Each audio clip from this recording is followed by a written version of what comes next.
आज हम आपकी हिंदी की पाठ्य पुस्तक बसंत भाग 1 से आपके पाठ रिवाइज करेंगे। झांसी की रानी और जो देखकर भी नहीं देखते।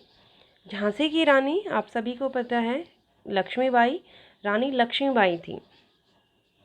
कवयित्री कहती है कि रानी लक्ष्मीबाई तुम तो स्वर्ग को जाओ, परंतु स्वतंत्रता आंदोलन में आपके योगदान को कभी भुलाया नहीं जा सकता। आपका यह बलिदान हमें कभी ना नष्ट होने वाली आज़ादी के प्रति सचेत करता रहेगा। इतिहास चाहे कुछ भी ना कहे और सच्चाई का गला घोंट दिया जाए, अंग्रेजों द्वारा विजय प्राप्त कर भी ली जाए या वो झांसी को गोलों से नष्ट कर दें, पर भारतवासी यह बलिदान नहीं भूल सकेंगे। हे रानी, तू अपना स्मारक स्वयं होगी, यानी आप तो अपने आप में ही याद का चिन्ह थी। रानी लक्ष्मीबाई ने जो है 1857 में अंग्रेज़ों के खिलाफ जो है युद्ध लड़ा था। बचपन से ही जो है उन्हें स्वतंत्रता आंदोलन में भाग लेने का इच्छा थी। वो चाहती थी कि वो अंग्रेज़ों से युद्ध करें और अपने राज्य को, अपने देश को जो है अंग्रेज़ों से बचाएं, अंग्रेज़ों से मुक्त कराएं। और वो बचपन से ही गुड्डे गुड़ियों से नहीं खेलती थी। वो जो है चक्रव्यूह की रचना, युद्ध कला सीखना, तलवार चलाना, भाले चलाना आदि जो है बचपन से ही वो सीखती रहती थी। और इन्हीं को सीखते सीखते वो एक दिन बड़ी हो गई। जब वो बड़ी हुई तो उनका विवाह गंगाधर राव से कर दिया गया, जो कि झांसी के राजा थे। उनका विवाह गंगाधर राव से कर तो दिया, लेकिन कुछ समय के बाद गंगाधर राव की मृत्यु हो गई। लक्ष्मीबाई को देखकर ऐसा लगता था कि मानो वह वीरता की अवतार लक्ष्मी या दुर्गा है। उनकी तलवारों की चोटें देखकर मराठे प्रसन्न होते थे। नकली युद्ध करना, चक्रव्यूह बनाना, खूब शिकार करना, शत्रु की सेना को घेरना, शत्रु के किले तोड़ना उनके प्रिय खेल थे। महाराष्ट्र की कुलदेवी भवानी लक्ष्मीबाई उनकी आराध्या थी। वीरांगना छबीली का विवाह झांसी के राजा गंगाधर राव के साथ हुआ। तब वह रानी लक्ष्मीबाई बनकर झांसी आ गई। राजमहल में बधाई के बाजे बजने लगे। उनके विवाह के अवसर पर झांसी के राजमहल में बधाइयां बजी और खुशियां छा गईं। मानो वे झांसी में वीर बुंदेलों की कीर्ति बनकर आ गई हूँ। ऐसा लगता था जैसे चित्रा को वीर अर्जुन को मिल गया या शिव को भवानी मिल गई हो। रानी के विवाह के बाद झांसी का सौभाग्य जाग गया। महलों में प्रसन्नता का प्रकाश हो गया, किंतु समय के साथ दुर्भाग्य के बादल भी घिर आए। दुर्भाग्य को तीर चलाने वाले हाथों की चूड़ियां पहनना अच्छा नहीं लगा और हाय, रानी लक्ष्मीबाई विधवा हो गई। भाग्य को भी उन पर दया नहीं आई। राजा गंगाधर राव निसंतान मर गए। रानी जो है शोक में डूब गई थी। कुछ समय के बाद जब गंगाधर राव की मृत्यु हुई तो उस समय जो है वो निसंतान थे, उनकी कोई भी संतान नहीं थी।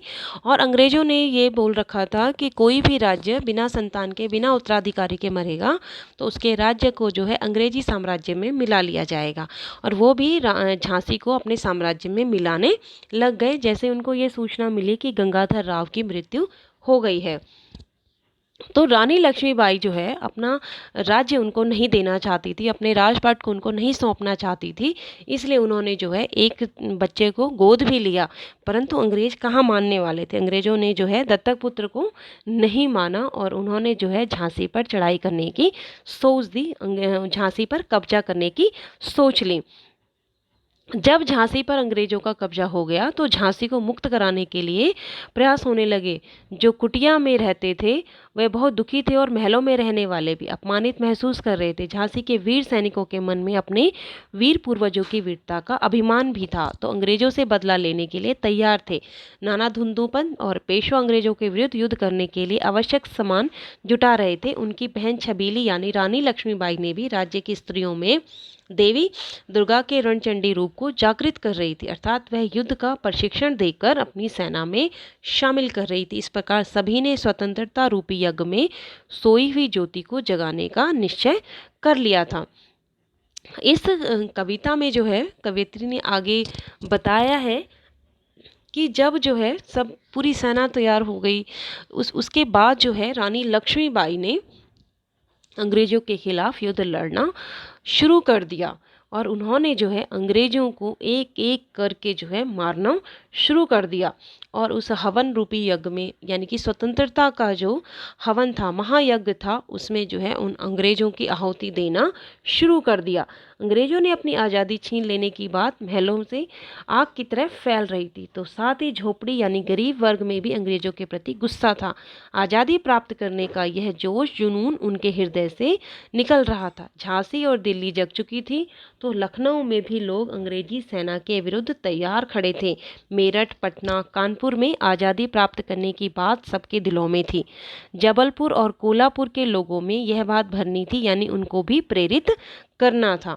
जब स्वतंत्रता रूपी महायज्ञ आरंभ हुआ तो अनेक वीर योद्धाओं ने अपना बलिदान दिया। इनमें नाना दुंदुपंत तात्या, अजीमुल्ला अहमद शाह मौलवी, कुंवर सिंह जैसे वीर सैनिक थे। आज़ादी के इस महायज्ञ में कई वीरों को अपनी कुर्बानी देनी पड़ी। भारत की स्वतंत्रता के इतिहास रूपी आकाश में इनका नाम सूरज चांद की तरह हमेशा अमर रहेगा। उनकी इस कुर्बानी, त्याग और बलिदान का अंग्रेज जुर्म अर्थात अपराध कहते थे। यानी कि जो लोग जो है कुर्बानी देते थे, अंग्रेजों के खिलाफ युद्ध करते थे, उनको जो है अंग्रेज बेवकूफ़ कहते थे, गद्दार कहते थे और जो है उनको गुनहगार मानते थे कि ये लोग जो है गुनहगार हैं और ये जो है आज़ादी आज़ादी करते रहते, इन्हें क्या पता कि क्या होती आज़ादी। और इसी प्रकार से जो है उन्होंने रानी लक्ष्मीबाई से भी युद्ध किया और रानी लक्ष्मीबाई ने जो है युद्ध करते करते जब वो थक गई, उनका घोड़ा भी जो है मर गया और इस प्रकार से जो है वो एक घायल शेरनी जो है नीचे गिर गई थी। वो इतनी वीरता के साथ लड़ी कि कोई पुरुष भी क्या लड़ता होगा, इसलिए उनको जो है मर्दानी भी कहा जाता था। और वो मर्दों की तरह जो है लड़ रही थी और आगे बढ़ती जा रही थी। लेकिन कुछ अपने ही जो विरोधी होते हैं, उन्होंने जो है षड्यंत्र के द्वारा रानी लक्ष्मीबाई को मार दिया। दोनों में भीषण युद्ध हुआ, धूल से आकाश ढह गया, अंग्रेज सेनापति घायल होकर भाग गया। उसे रानी की वीरता देखकर बहुत आश्चर्य हुआ। इस प्रकार से जो है रानी आगे बढ़ती रही और अंत में जो है उसके घोड़ा जो है थक गया और अंग्रेजों ने है पहले रानी के घोड़े को और फिर रानी को मार गिराया। और इस प्रकार रानी लक्ष्मीबाई अंग्रेजों के साथ युद्ध करते करते वीर गति को प्राप्त हुई और एक जो है भारत का एक सूर्य जो है फिर से छुप गया। दूसरा पार्ट है जो देखकर भी नहीं देखते हैं। ये जो है हेलन केलर द्वारा लिखा हुआ पाठ है। जो दृष्टिहीन एवं बाधिर थी, उनकी सहेली कुछ समय पहले, ये एक हेलन केलर जी हैं जिनकी आंखें नहीं थी, जो देख नहीं सकती थी और उन्होंने जो है इस पाठ को लिखा और अपने बारे में बताया। उनकी सहेली कुछ समय पहले जंगल की सैर करने आई, परंतु पूछने पर उसने कहा कि उसने कुछ खास नहीं देखा। हेलन केलर जी ने जब अपनी सहेली से पूछा, जब वो जंगल से घूम के आई, कि तुमने वहाँ क्या देखा, तो उसने कहा कि कुछ खास नहीं, मैंने वहाँ कुछ खास नहीं देखा। क्योंकि ऐसा सुनने की लेखिका को आदत पड़ चुकी थी, इसलिए उन्हें कोई आश्चर्य नहीं हुआ। साथ ही उन्हें यह भी लगता था कि कोई कितना घूम कर भी विशेष चीज़ कैसे नहीं देख सकता, जबकि वे अंधी होते हुए भी सब कुछ देख लेती थी।